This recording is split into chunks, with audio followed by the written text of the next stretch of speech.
মশার প্রকোপ বেড়ে যাওয়ার মূল কারণ হচ্ছে যে শীতকাল হচ্ছে মশার প্রজননের সময়। যেহেতু আবহাওয়াটা খুব শীতল থাকে, মৃদু থাকে, এই সময় মশার একটা ব্রিডিং টাইম থাকে। তবে পানি যেহেতু জমা থাকে না, বর্ষাকাল না, ডেঙ্গু চিকুনগুনিয়া নিয়ে ইনশাল্লাহ ভয়ের কিছু নেই।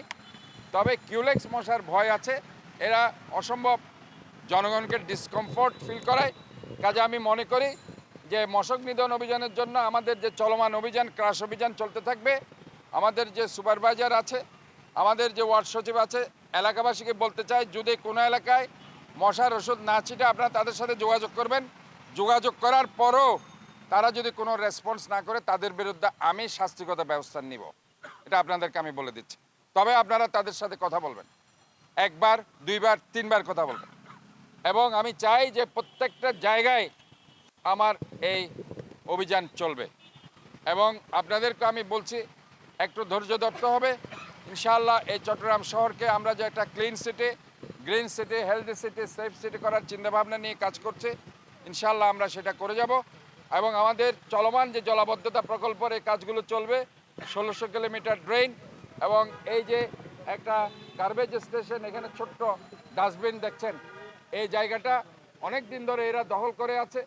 আমরা তাদেরকেও বলতে চাই, পূর্ত মন্ত্রণালয়ে অলরেডি আমরা চিঠি দিয়েছি, আমরা অত্যন্ত অত্যাধুনিকভাবে একটা ডাস্টবিন পিছনে আমরা করে দিব, যাতে জনগণ এখানে স্বস্তিদায়ক অবস্থায় থাকে। আমি চাই যে জনগণের রাষ্ট্রীয় কোনো সম্পত্তি কোনো ব্যক্তিগত কেউ দখল করতে পারবে না। রাষ্ট্রীয় সম্পত্তি রাষ্ট্রের কাজে ব্যবহৃত হবে। তাই আমি এলাকাবাসীকে, এখানে যারা দখলদার, চাঁদাবাজ, সন্ত্রাসী, তাদেরকে বলতে চাই যে আপনারা শুধরান, ভালো হয়ে যান, না হয় তার ব্যবস্থা আমরা কড়াভাবে নিতে বাধ্য থাকব।